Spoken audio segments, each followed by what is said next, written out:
Mbote lisusu bandeko nanga bino bandeko oyangai ma solo na député toza dimanche to komi le 22 novembre 2020 ma solo na député bandeko nanga lobi le 21. J'ai oublié de souhaiter joyeux anniversaire na vie nanga Martin Fayulu Madidi parce que lobi ezalaki mokolo na ye 64 ans d'âge. Ce n'est pas peu, eza moi sagesse, moi coco là. Les amalam, mieux vaut tard que jamais, mon vieux Martin Fayulu Madidi. Je vous souhaite joyeux anniversaire, que cette année qui s'ajoute apporte beaucoup plus de sagesse, d'intelligence et tout ce qui manquait, que ça puisse s'ajouter. Les Andengwana, parce que tout le malembe, surtout qu'au privilégié, où ils allaient le col bâti, il y a Mbokanabiso, il y a ma père, j'ai vu les polos, mais sous ce bateau publié, il y en a polo. Olati Lumumba, eza malamu meko privilégié, oyo ba père fondateur, basalaka ne bandeli, eza malamu. Parce que le Congo retiendra et vous reconnaîtra dans ce que vous ferez. Masolo na de pité, le 22, c'est l'anniversaire de Christine Tchiboui, cette grande dame de la presse, l'œuvre qu'on a à actualité.cd. C'est une fille qui a toujours été au front. Tango Tozalaki, na kati ya bitumba mikolo nyonso tozalaki na ye na ba front nyonso. Christine Tchiboui, joyeux anniversaire à toi. Que du bonheur, que du bonheur. Toko kola ngana lobaka na batu tango zo bakisa mbula moko ko fete kaka te, komona ka gâteau te, komona kaka mwa champagne te, komona kaka bougie te, mona soustraction na bambula na yo etikali na bomoi moko elongwe otikali na comment tu vas orienter la vie okozala ndenge nini. Donc est-ce que vous serez utile? Joyeux anniversaire à toi Christine Tchiboui. Nazobeta masolo lelo débat dans tous les sens pour l'intervention à Evariste Bochabe Mabundi Mabilengi masolo tokobeta polémique autour ya dossier cachot secret, il y a DGM. Suspension, il y a DG Roland Kachwantale. Qu'est-ce qui se passe? Masolo na député. Masolo na député.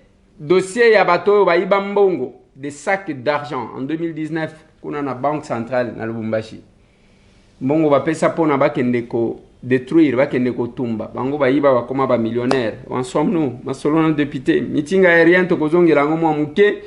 Parce que na moni batu ya kikaya bin karubi oyo apesaka mbongo pour que ba publier na internet na ba Facebook ba tomboki mabe kenne minembwe kenne kaitambwe akambo pardon oh ba vio na Kinshasa pona nini kenne minembwe oh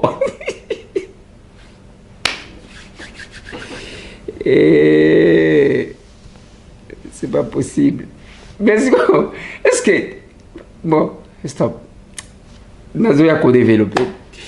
Masolona de Pité, une grande rencontre organisée par Sylvain Mutombo, na formation politique naïe, où les fondateurs de l'UDPS ont été honorés. Félicitations, un coup de chapeau na Sylvain Mutombo pour la action ana. Mutu na mutu azana ndenge yazali ko salela. Serge Kassanda Lusamba azali ko sala mise au point parce que il y a une confusion entre Serge Kassanda Lusamba, Serkas, na Serge oui, na Serge Kassanda Ntumba. Voilà. Serge Kassanda Lusamba et Serge Kassanda Ntumba. Moi, confusion. My Gold Drive na Serkas au Azasio Boulevard. Et moi, confusion et une mise au point pour lui. Il en a fait hier. Ma solo na député. Na lingi lelo toza dimanche, bande konangai.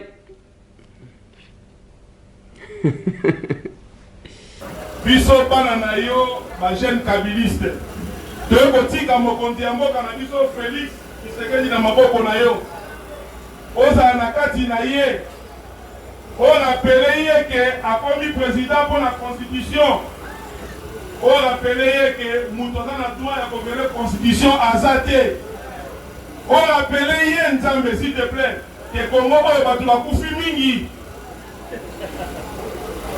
que à travers hier, tu vas pouvoir les soutenir. Nzambe, tant bozonga pour la décision, aya na RTNC a annoncé la population Nzambe pardon politique a été. Ça va na kati na ye pour onyo sa koloba et dans la conforme na mibeko oyo pesa biso. Bible na biso na mokito pe ni constitution Nzambe. S'il te plaît Seigneur. Au nom ya mu ya mboka oyo, totiki président maboko na yo. Nzambe Kanaï Matoi, na Batuko, Bazali Koya, Kopesa conseil ya mabe. Nzambe pesa ye mutema ya kolinga ndeko na Joseph Kabila kwa ndema kotika pouvoir na kimo ino tokoya zala wana Nzambe. Tosengi yo pardon. Pesa ye kolingo ya kolinga peuple. Pour lelo oyo soki makambe bebi peuple akomona pasi. Nzambe kozala na ye ebandeli tina suka na nguya na yo. Nous avons espoir que tant que la RTNC a conféré la constitution, nous disons Amen.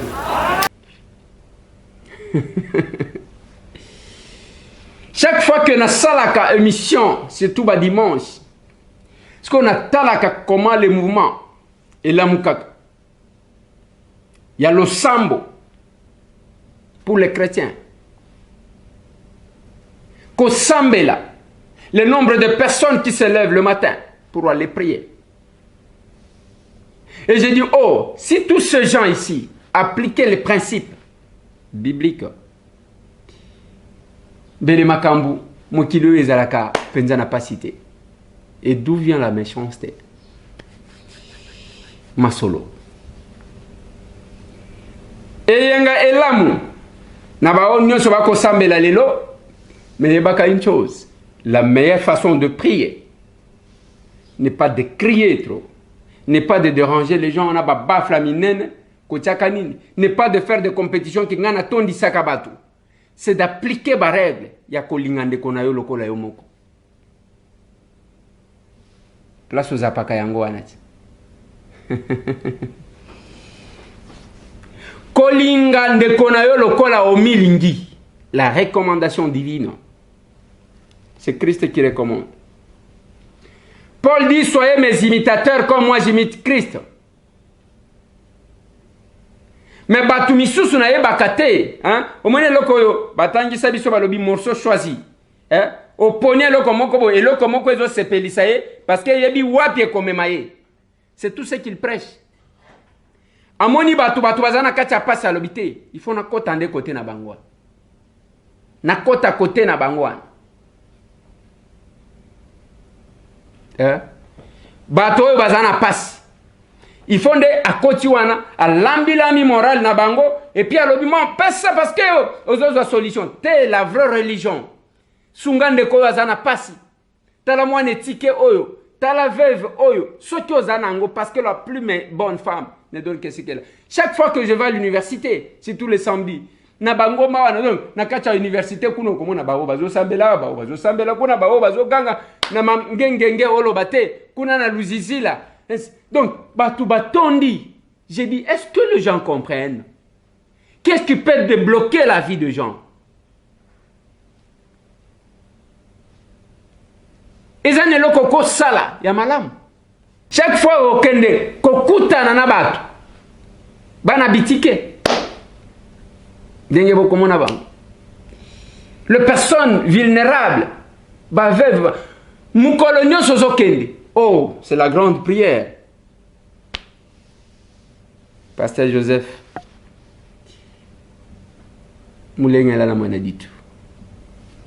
Yakalo, le verset que vous me donnez. Et si tout le monde comprenait, bakokati kobeng église makelele te. Lelo bakobeng église makelele parce que ce sont les gens qui font de bruit sans appliquer au bako prêcher na batu. Na loba na binu, tokoti na période de Covid. Dieu nous a aidés. Ce n'est pas de la gloire que je vais m'attirer, mais je dois le dire. C'est pour stimuler Mutumusous. On a fait plus de 67 actions. Plus de 67 actions. Kopesa moi loso, kopesa moi mafuta, kopesa moi soso, kopesa moi. Pendant cette période-là, tous les députés sont avec nous. Vous pouvez vous renseigner. Ce qui donne, c'est le cœur et non la main. Je l'ai toujours dit. Mais combien il y a oyo bakotambola katala mitu katala ba mapangu. Et tout ça, bazwango pas parce que basala musala ya danger, batanga classe ya makasi, bazwa musala ya bien. Te nyonso bazwango na kati ya église. Tout à l'église. Tout. Nyonso ezwama na kati ya nkolo. Mais comme ça, aux ondibo et même avant au matana cher, au banda côté, au mitunikak, nasina salini, c'est là que la Bible dit. Je ne vous ai jamais connu. Au toteya kato sala ka miracle, je ne vous ai jamais connu. Yango biso toko sala. Opération na biso pesa moninga sourire. Toko simbanaka na bandeko. O bazanga ba moyen toko sunganaka. Eza lokola likelemba ya babola. Likelemba ya batu bazanga mwa mke wana ko sungandeko. Membongo yeba na kam koloba yibaka te. Lelo tozana bandeko ya My Gold Drive. Tozaki ko bene la. Nako yebi sabatu une chose. Soti nzamba pesio 100 francs. Zwa 100 francs wana sungandeko na yo. Nalobite kotika la pamba. Moi mke sungandeko. Parce que quand le cœur donne, au comment c'est différent, c'est différent. Mais quand la main donne, ezande yenini. Azakuna yako sale la mwana na ya anniversaire ya $2000, $2500 pour anniversaire. Mais balobi, est-ce que kosombe la ta mwana mon côté fourniture. Ya mwana mon kwazonga classe pour na yo. Obi a opesa nini $10. Acha sali na yo cotisation.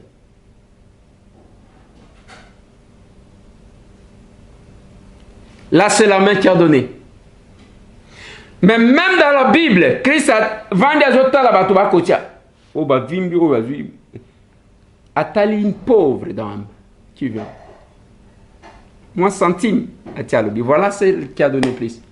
Parce que, à Pessina, nyoso azana, c'est le cœur qui donne. Ndekonangai, c'est compliqué. Parce que tolobeli makamboy My Gold Drive. Mwanamboka Serge Kassanda Lusamba a fait une mise au point. Donc le point de presse de ce jour concerne donc l'alerte sur la situation qui prévaut à la cité du fleuve et mise au point sur la confusion autour du nom de Serge Kassanda Lusamba, Serkas, avec d'autres Serge Kassanda. Mesdames et messieurs de la presse, au nom du comité syndical des propriétaires de la cité du fleuve que je préside, je vous remercie pour votre présence en ce point de presse et vous souhaite le bienvenu dans ce cadre. Mon intervention portera sur 2 points, à savoir l'alerte sur la situation alarmante qui prévaut à la cité du fleuve et 2, mise au point de la confusion sur, je me répète là, sur le nom de Serge Kassanda Lusamba, Serkas, avec d'autres Serge Kassanda. L'alerte sur la situation alarmante qui prévaut à la cité du fleuve. Mesdames et messieurs, à la suite des dénonciations faites lors de mon récent point de presse devant vos caméras sur les scandales qui se passent à la cité du fleuve, à ma qualité du président du comité syndical des propriétaires de la cité du fleuve, je viens de saisir officiellement son Excellence, Monsieur le Président de la République, chef de l'État, par ma lettre du 18 novembre 2020, dont copie réservée à plusieurs autorités politico-administratives de faits graves qui se passent à la cité du fleuve. En voici donc le contenu. Excellence, Monsieur le Président de la République, à ma qualité du président du comité syndical des propriétaires de la cité du fleuve, j'ai l'honneur de vous écrire pour éclairer et fixer votre Excellence sur la situation qui prévaut au sein de cette cité. En effet, un mois et demi après mon élection comme président du comité des propriétaires de la Cité du Fleuve, je suis en mesure de répondre avec précision à votre question sur ce qui se passe exactement sur ces sites. La situation se résume en ces quelques points ci-dessous. 1. Les promoteurs de la Cité du Fleuve, M. Robert Choudouri, après avoir tout vendu au sein de cette cité, est actuellement en fuite dans un des pays de l'Afrique australe et il pèse à ce jour contre lui plusieurs dossiers judiciaires pendant dans nos cours et tribunaux, notamment pour escroquerie, détournement des fonds et abus de confiance. 2.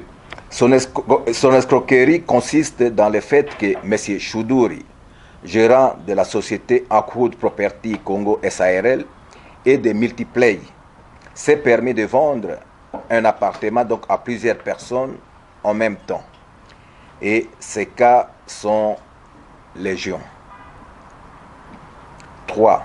Les détournements se fondent sur le fait que l'argent des contributions des propriétaires et locataires de la Cité du Fleuve, destiné pour l'intérêt communautaire, paiement des factures d'eau et d'électricité, entretien de la cité, gardiennage, est détourné systématiquement par M. Choudouri pour ses besoins personnels. 4. Pour arriver à ses fins et commettre facilement ses forfaits, il s'est créé un réseau de protecteurs de la Cour de cassation au parquet général de Matete, au sein de la police nationale congolaise et de l'ANER. À titre d'exemple, primo, en date du 27 octobre 2020, les agents de l'ANER, instrumentalisés par les précités, ont fait irruption à la Cité du Fleuve, plus précisément dans la maison de M. Kenneth Makali, avec un mandat irrégulier signé par le directeur Mbombo, administrateur principal de la sécurité intérieure de l'ANER. Le seul péché commis par M. Kenneth est d'avoir revendiqué ses droits auprès de M. Choudouri en sa qualité de promoteur de la Cité du Fleuve. Segundo, en date du 20 octobre 2020, aux environs de 21h, 2 éléments de la police nationale congolaise, de l'unité de la police d'intervention rapide, ex-PIR, sous le commandement du major Nkulu Ndati, commandant de bataillon Simba à Kingabwa, ont débarqué sans mandat régulier avec menace dans l'appartement de Mme Jonah, trésorière du comité syndical des propriétaires de la Cité du Fleuve. Il s'en est suivi la coupure abusive de l'eau et de l'électricité dans son appartement. 6 juin, les images en appui. Donc les images suivront. Devant cette situation, en date du 2 novembre 2020, nous avons saisi l'auditorat militaire supérieur de Matete et le lendemain, soit le 3 novembre 2020, l'auditorat fera sa descente pour des investigations sur la situation décriée. Curieusement et contre toute attente, les nommés major Nkulu Dati Henri, précité instrumentalisé par M. Choudouri, s'est transporté en tenue civile sur les lieux pour faire libérer des forces un adjudant de la police qui était recherché par l'auditorat et qui s'était réfugié dans le bureau de Multiplay, une structure qui s'occupe de l'entretien de la Cité du Fleuve. Nous avons plusieurs dizaines de cas de trafic d'influence et d'intimidation de ce genre. 6. M. Choudouri a orchestré vraiment de manière préméditée et bien planifié son escroquerie. Pour preuve, il utilise les mêmes RCCM et identification nationale, tantôt pour la société Akwood Property Congo SARL, tantôt pour Multiplay. Une forfaiture qui dit long sur le degré de ces forfaits. 7. Officiellement, les bureaux de la société Akwood sont scellés pour non-paiement d'impôts qu'elle n'a jamais payé depuis son existence, mais curieusement, cette société continue toujours à opérer clandestinement au premier étage de l'unique immeuble commercial de la Cité du Fleuve par les biais de certains collaborateurs de Choudouri, dont M. Olivier Ngoï, Mme Mariam Kwelmont et M. Moukouba Brice. Il y a également Multiplay, un syndic illégal qui continue à percevoir de l'argent auprès des propriétaires et des locataires par les biais de leur commis caissier du nom de Serge. Le nom de famille m'échappe, mais il est connu beaucoup plus au nom de Serge. 8. Les propriétaires payent leur contribution à un syndic illégal, forcé ainsi par les méthodes d'intimidation, de chantage auxquelles M. Choudouri recourt, de connivence avec certains services verrés cités ci haut. 9. L'argent payé par les propriétaires et locataires pour leurs biens communs est utilisé pour arroser tous les services verrés précités et le reste d'argent est envoyé à Choudouri à l'étranger où il se trouve, au point qu'à ce jour, la cité du fleuve se trouve avec des factures d'électricité de plus de 100 000 $ impayées. 10. Il suffit de mettre la main sur ces personnes et services verrés précités pour pénétrer les réseaux d'escroquerie et de détournement mis en place par M. Choudouri. 10. Il suffit de mettre la main... Oh, là je me répète apparemment. 11. L'eau servie aux résidents de la cité du fleuve est impropre à la consommation. En appui, les rapports de l'OCC et de l'ASNEL. Donc je pense... Maître pourra mettre ces rapports à votre disposition. De ce qui précède, nous sollicitons l'implication de votre Excellence pour nous aider à mettre fin à cet esclavagisme moderne et au calvaire dont fait l'objet les propriétaires de la cité du fleuve, c'est dont nous vous remercions d'avance.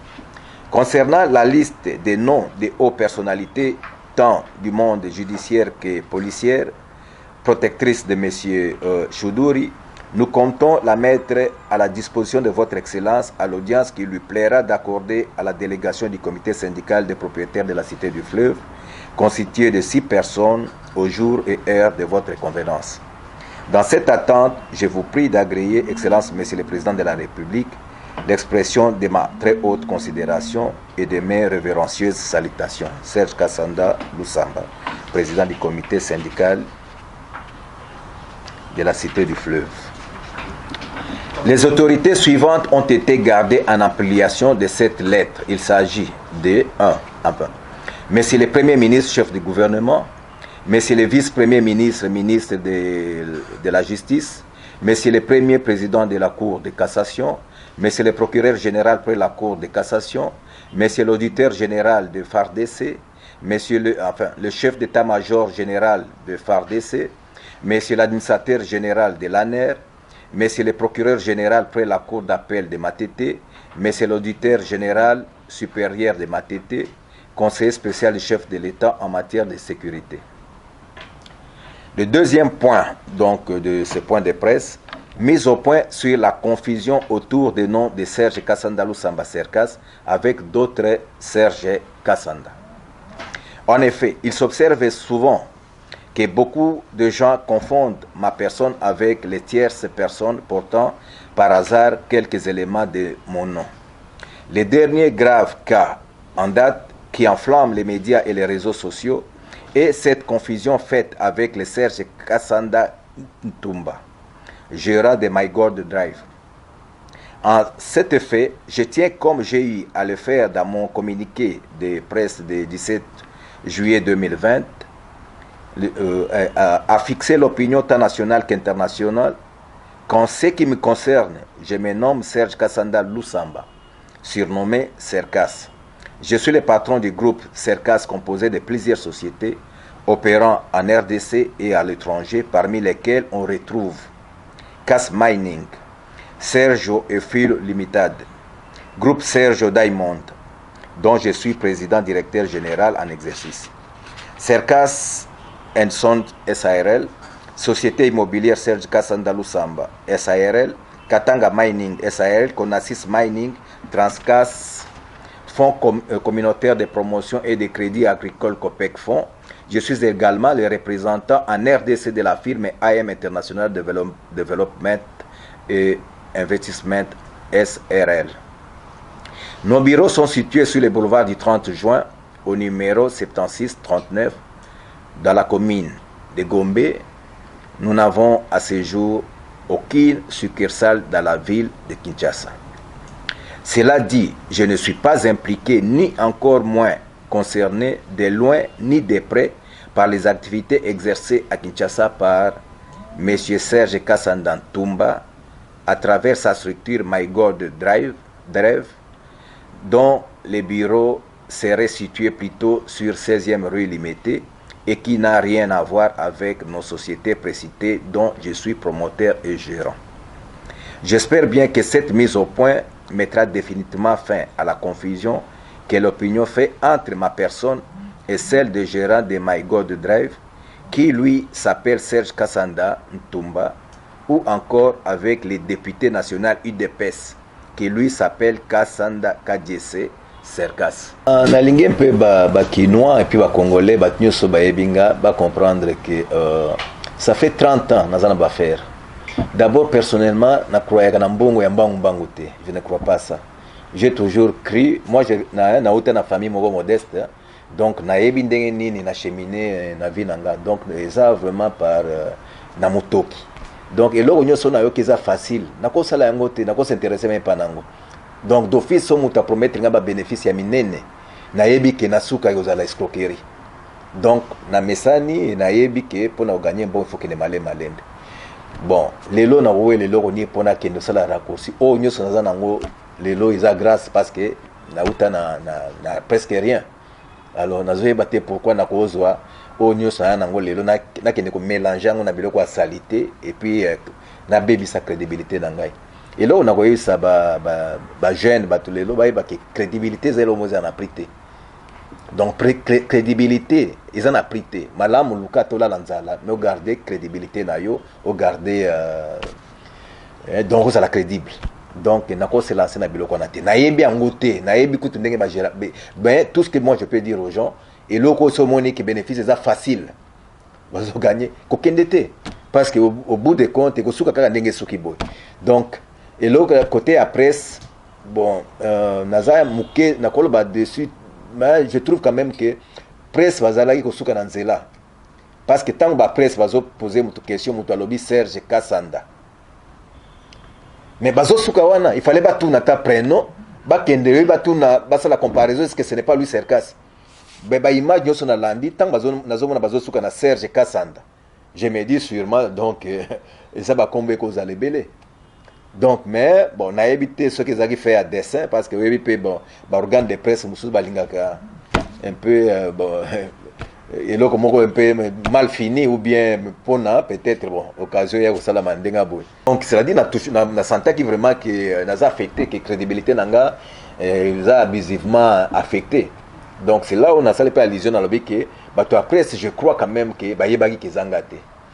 Mais peut-être les petits play bon asuka na Serge Kassa peut-être presse balingaki que et panzana ndengwana ça la confusion et ça l'endengwana parce que natika likoyo kana yebi quand même bino batu ya presse soki mutu alobi Serge Kassanda il faut bakisa quand même professionnalisme il faut tout na Serkas bien et puis même adresse oya zala na boulevard mais bon mais là qui affecté justement c'est soki na approché bino un peu pour corriger donc evoluka ko laver ou ko zala bon oui vous allez encore lavable donc image nanga parce que batu musu baza peut-être ba kolanda point de presse oté oui ba kolanda au moins bango pe ba meka ko relayer na niveau na bango ba client onyo surtout ya Maïgol et ba zo tsaye liké de lobige yonde mutu za pato ya Maïgol okolo bana bango ni bon na auto na lobby ba client wana ezanga te ngana za Serge Kassanda Lusamba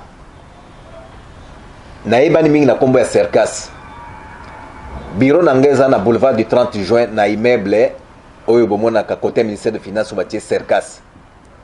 Donc oyo nyoso yo sala na 16e rue na yebi angote na yebi ata bakolona ata bilongi na bango na yebite ngai moko na koma pe kunate mais nazo yebisa ba question wana ya liboso batu balinga ba yeba soki zangai ba benga nga na ministère ya intérieur na cabinet ministre intérieur pour ba yeba soki zalaki ngai en son temps na répondaki bango kezanga ite na mois de juillet na salaka communiqué mais peut-être batuming pe balandaka preste na salaka communiqué pour bayeba kezanga ite Serkas mais nazo regretter nazo yoka pasi mingi komona batu ndenge bazolela ba mama ndenge bazolela mais bayeba kezanga ite elongi nanga yango na kanisi na tiki yango lelo po bamona yango.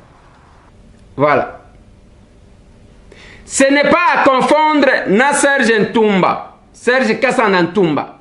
Ce sont deux personnes différentes. Oya Maïgol de Rêve, Aza Serge Kassanda Ntumba. Cercas, à Serge Kassanda, Lusama, Bakoumé Kokana pose un problème. Hein? PDG. Dimaga va souffrir. Donc c'est une confusion. Mais moi je ne pense pas aussi. Pour ceux qui pensent que Cercas a cause la Makamboa là, Nazomona Yenaka Tchaïlo Kowanate. Mais tout ce que j'ai dit aux gens, tout raccourci, Navi, il faut éviter. Kolukambon wa mangumbang, koluka resiri mangumbang, koluka succès à mangumbang, les succès à fruit à musala. Mbongo est à fruit à musala. Tika makambu ya babenjo tozana kopi moko, otozomona tozana or moko bazo sokola awa, bazo sokola on va t'escroquer. Na loba na bino boyi. Batu babima o mercure rouge bazo kende batu wana batambusa papa moko zana mboka kuna musika biso tangu tozalaka na kolwezi. Toyebi que mercure rouge est un mélange de produits chimiques moko boy bazaka ko sala na jikamine. Mais awa et comme kaka lokola mythe moko boy et loko moko esele mak te papa moko azana mboka kuna azana mercure rouge o bazo luka minu ya ngando bak papa luka mbongo tika kiwaya mbar. Les raccourcis ne paient pas. Moi, ils n'ont pas produit mon coboy. Des pessi bateaux de l'embongo dans le monde. Mais mon tour, moi, je vais expliquer. Yo, Nazan, n'tengo zomona yo Nazan millionnaire. Millionnaire à wapi. Millionnaire ya wapi. Millionnaire ya wapi. La Bible dit tu mangeras la sueur de ton front. Lukambongo malembe malembe. Épargne-moi mouke mouke. Tika raccourci. Je vous ai toujours dit ça. Awa ba italien na kisasa abeskro kaka batu nini ba romain ba eskra donc italien akola kisayo eloko moko na papier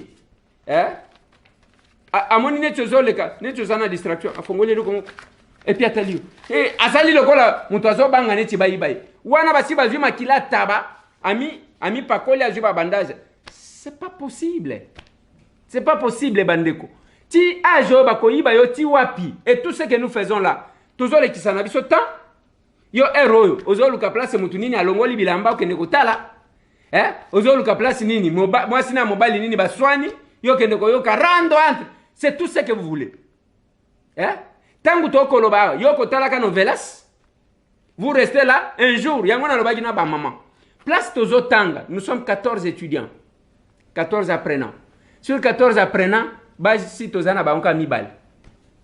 Mais le reste là, bango bazota la novelas, bazozala Eliana zu mobile asika.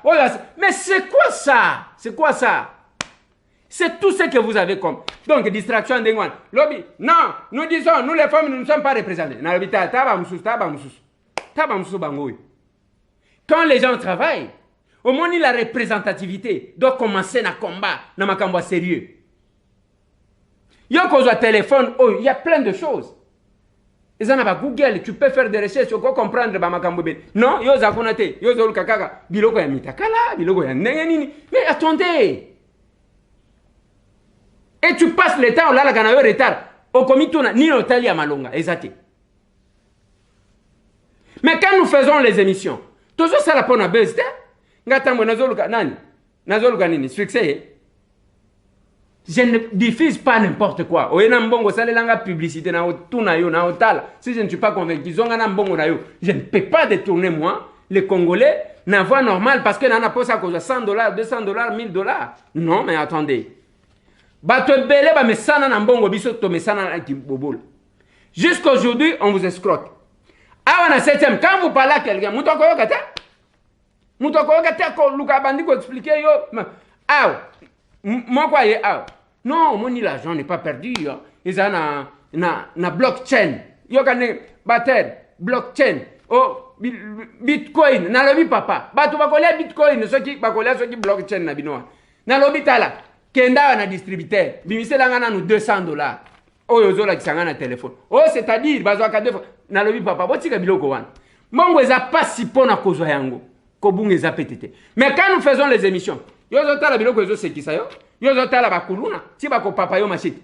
Et nous poumonons après. Et pananga. Nalobaka na batu ina na yongai. Metango kozwa yo okobaluka.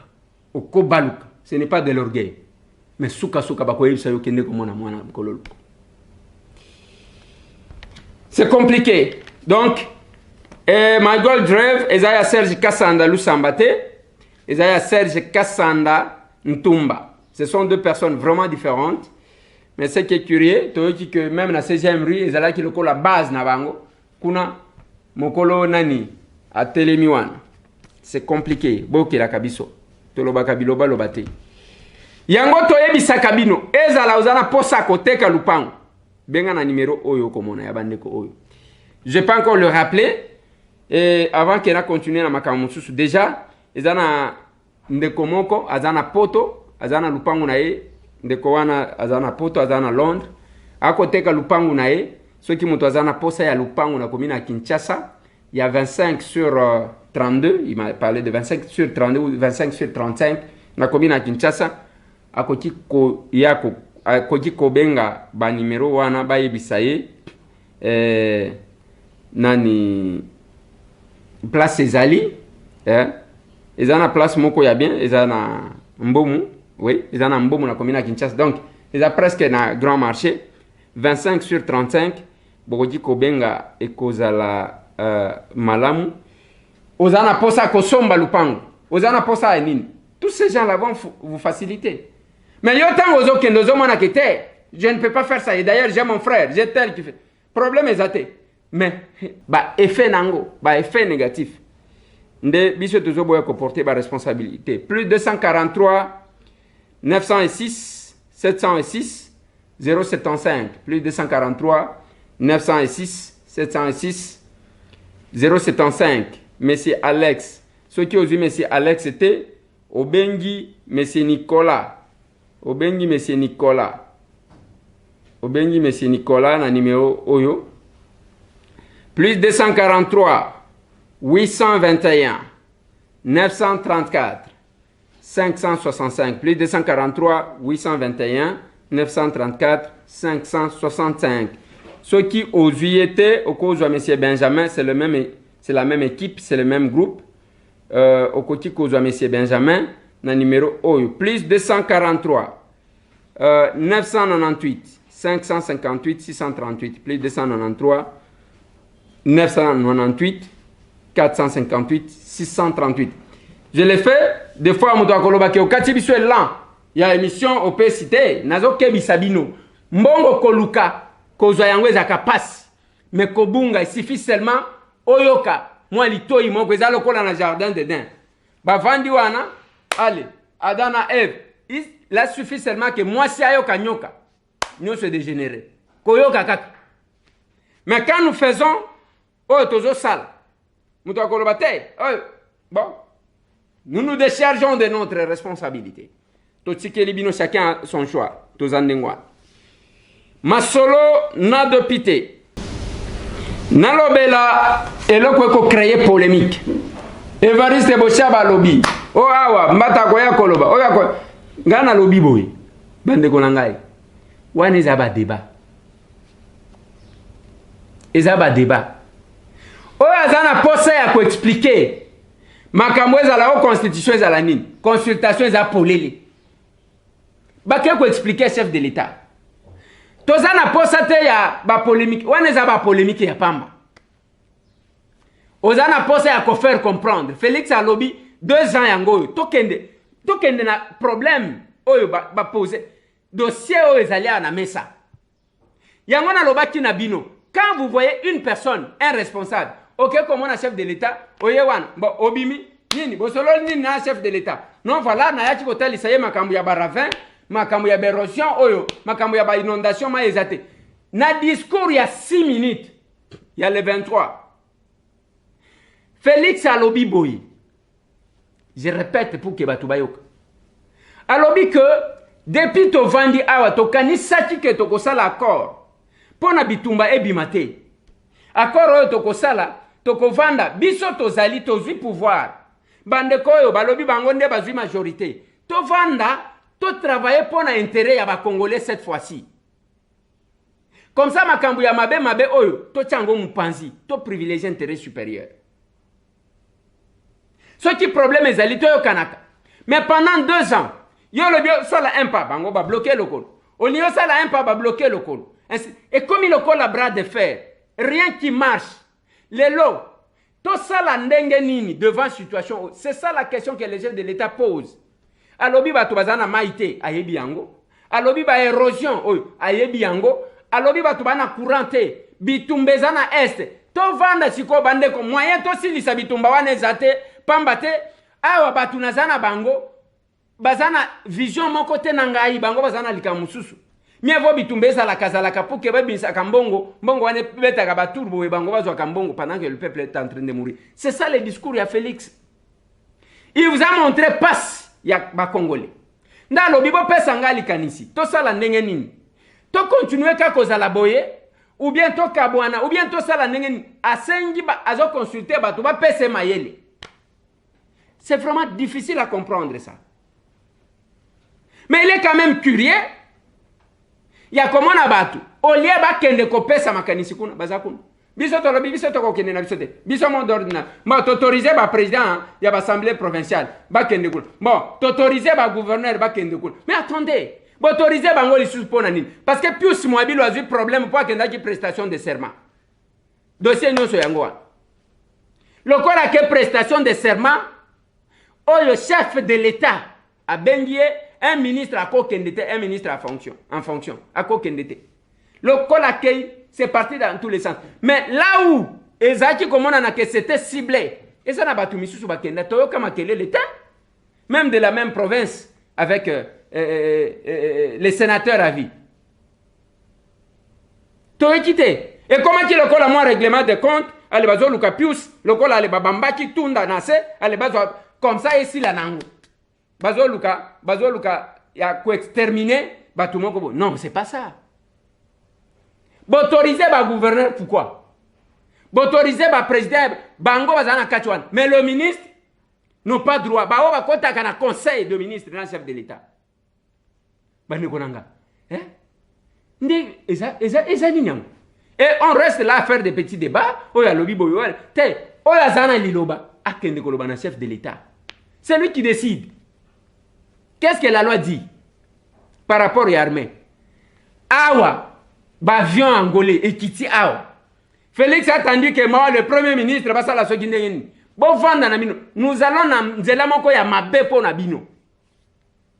Tout ce qui est dans Nzelamoko ya mabe maka si vous ne vous rendez pas compte. Et le mal, la difficulté avec vous, na condition, selon la loi Oyo, internationale sur le droit d'asile. Et l'objet que ceux qui ont un exil, jamais qu'on ne connaisse asile. Est-ce que vous vous rendez compte qu'il y a danger au Bozanam? C'est quand même compliqué. C'est compliqué. Il y a un comment on a battu. Mouto telemi penzako. Alors bien ça combattant. Alors bien ceux qui ont résisté. Na Facebook bato ba recruter pas Kaya. Oh il y a Facebook oh.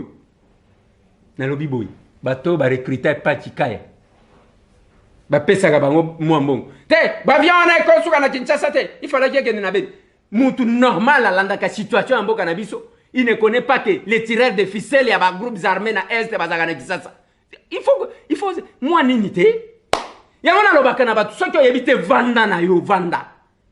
Vanda.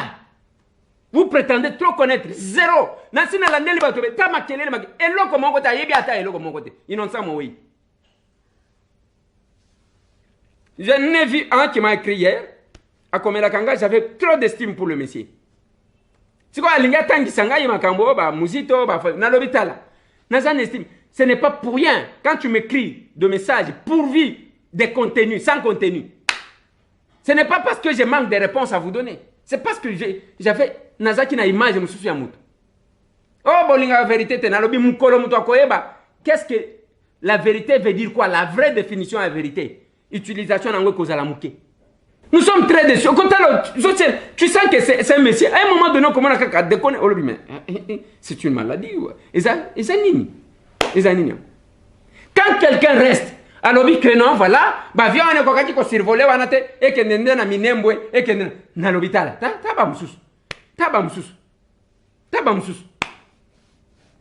Maintenant, tu prétends connaître quoi? Les groupes armés à l'est, ce qui se fait à l'est du pays. Qui oublie que tireur de ficelle Bazalaka on a Kissas. S'il faut qu'on s'il bitumba l'Est, ça commence ici, monsieur. Bah, on va kendaka koluka ba Rwandais, ba Ougandais.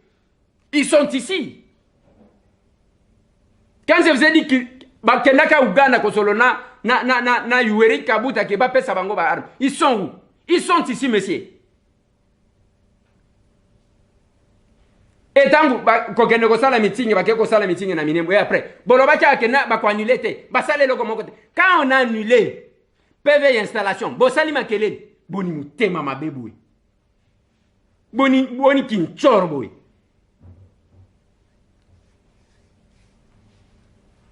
boni mutema mabebu mutu ya mutema mabako sala politique te.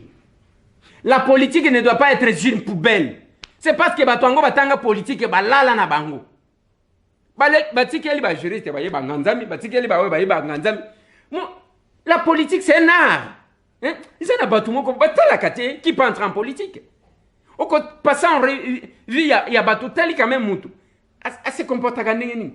Avant de kanengeni, azala kaneng. Moi dignité, moi personnalité. Ce n'est pas quelqu'un sans personnalité. Oh, asala ba film pornographique. Oh, asala boye. Oh, je ne comprends pas. Oh milango to lobite ke mutu akomela na ebie mutu akomela na ebie to lobite ke mutu akomela na esimbo mutu akomela na esimbo mais tout excès nuit oh bayebi ke mutu milango yo wana na politique oh excellence ata bino moko eloko ngo pesa ka ye milango bo hebite eza makila ya bandeko oyo azotangisa kama makila na est azokoka kolala te il faut amela ka ndengwa na pour kazo apungi. La politique c'est un art quelque part. Et le recruter, il y a bateau, il y a batika, bazakuna na Facebook. Te, wane zanine, wane, est-ce que bazo kokoti sa avion? À côté si avion, il y a étranger, il y a bangolais, baye awa. On va dire cartographie, est-ce que bazo comprendre ni? Bazo comprendre ni? Cartographie nini hello que zo bombana avec la nouvelle technologie ici. Qu'est-ce qui se cache? Taba tumisus. Avant, à l'époque, c'était que Okokanga photo na frontière, Okokanga na aéroport. Et après, pourquoi on a autorisé? Parce que la technologie, bah, a capacité. Il y a cause news. Et la plupart, il y a des informations. Même na Google. Bazo utiliser Kabango pour justifier, Bazo bimisa ba raisonnement non fondé, modèle loi. Pour la Kosili Sabitumana Est, il faut qu'on maîtrise, qu'on neutralise ceux qui sont ici, monsieur. Ils sont qu'on neutralise. Auteur, Yamakambu Baliawa. Cerveau est aliawa.